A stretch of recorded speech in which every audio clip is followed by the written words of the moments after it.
Good morning, room 72. How many of you are still in your pajamas? Not me, but that's only because I'm talking to you right now. I miss all of you guys so much, more than you probably missed me, but I love sharing this time together every day, reading one of the best books ever made, or written, I should say, Holes. I want to give a shout out to 3 students who have logged into Extra Math this week. And that is Anthony, who got green yesterday. Woo, good job, Anthony, that's awesome. Also Jennifer, thanks for logging into Extra Math and practicing. And Sean, I bet you're having fun drawing a lot of pictures during this break, Sean, but I'm happy you're making time to work on math also. I also want to report that Donovan has now reached 100 points on AR, as well as Amelia. So you guys keep going. Even if we don't have a party soon or anything like that, we will. You know I'm still going to be there, even next year, even in a couple weeks or whenever we go back, and we're going to have a lot of fun. Okay, let's continue our story. So, last time, which was yesterday, Stanley and Zero had made it up those white cliffs, and now they're climbing up the mountain, up Big Thumb, and we will continue. Patches of weeds dotted the mountainside.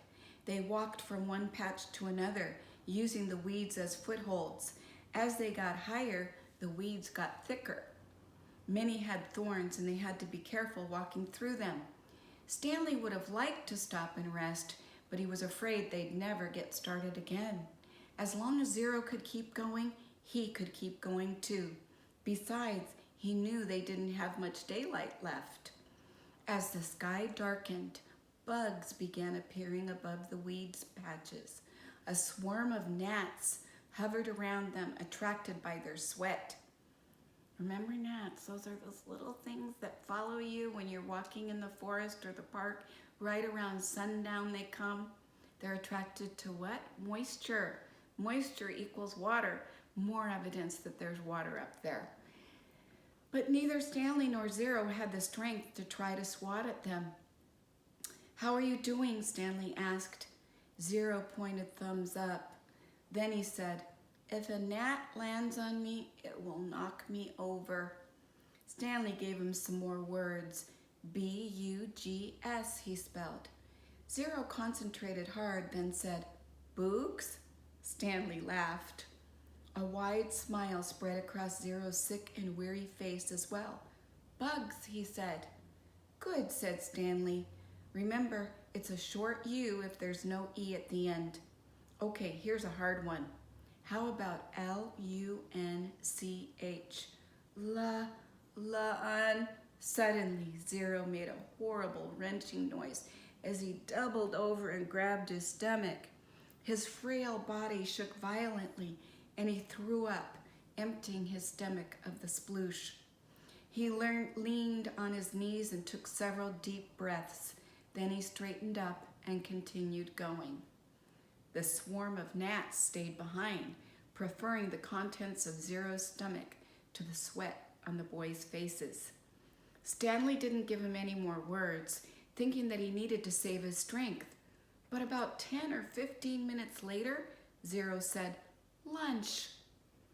As they climbed higher, the patches of weeds grew thicker, and they had to be careful not to get their feet tangled in thorny vines. Stanley suddenly realized something that we, the readers, realized a couple pages before. There hadn't been any weeds on the lake. "Weeds and bugs," he said. "There's got to be water somewhere. We must be getting close."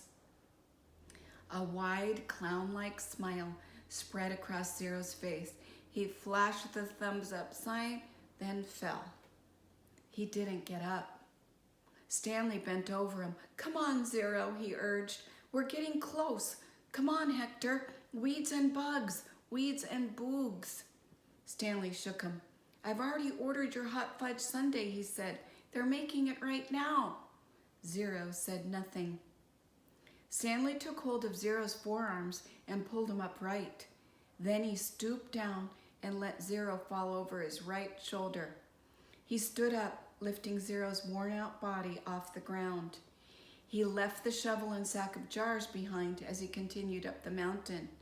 Zero's legs dangled in front of him. So Stanley is carrying Zero just like firefighters carry unconscious victims in an emergency.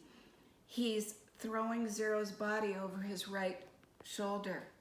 Now Stanley could never have done that months ago, but he got so strong digging holes, he's now able to carry in a fireman's lift is what they call it, Zero over his right shoulder.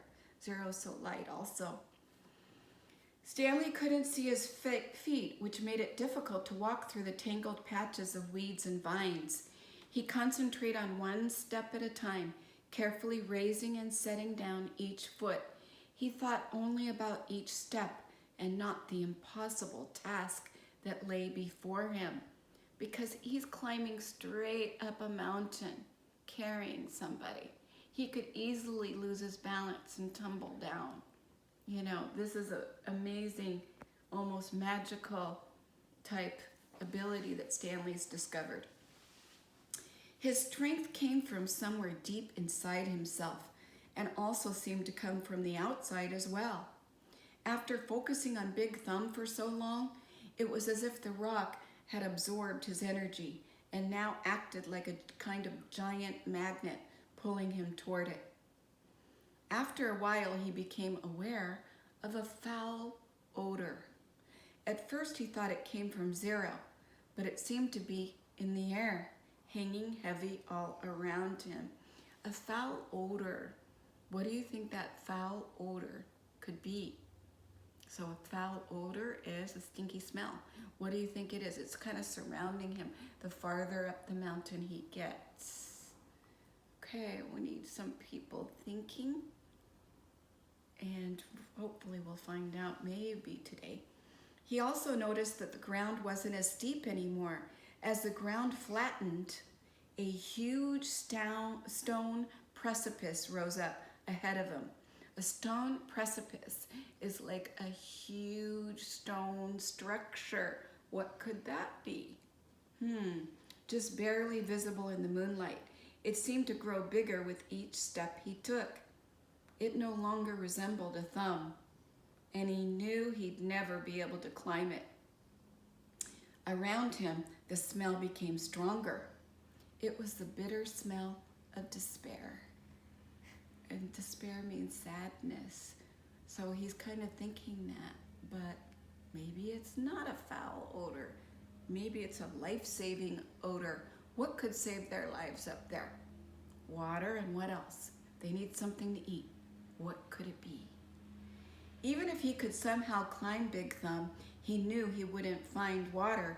How could there be water at the top of a giant rock?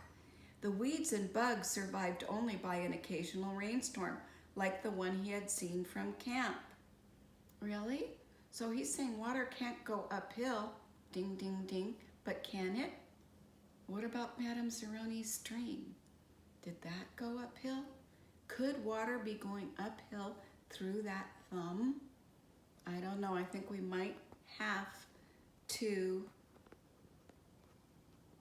tune in tomorrow, but let me finish with these last exciting paragraphs of this chapter here. Still, he continued toward it. If nothing else, he wanted to at least reach the thumb. He never made it. His feet slipped out from under him.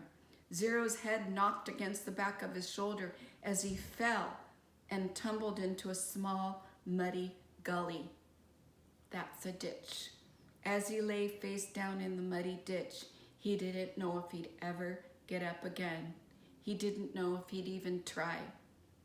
Had he come all this way just to... You need water to make mud. So that muddy ditch is giving him hope that there's water nearby. We will find out tomorrow. But before I go, I just wanted to share something with you. This is my dream pet. I wish I could have this pet. I mentioned I would show you something amazing in the pet world. So I'm going to show you something that is so awesome, okay?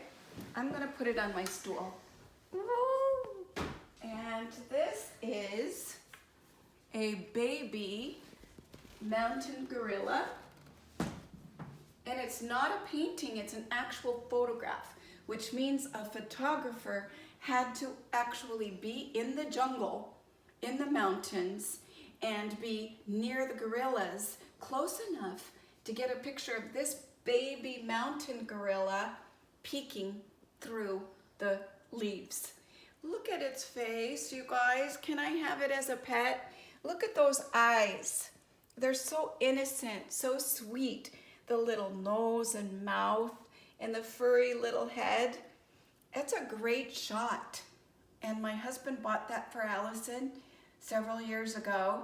And it was expensive, but it was worth it because every day we get to see that adorable face. Just like I miss seeing your adorable faces. And I will see you tomorrow. Okay? Be good and wash your hands.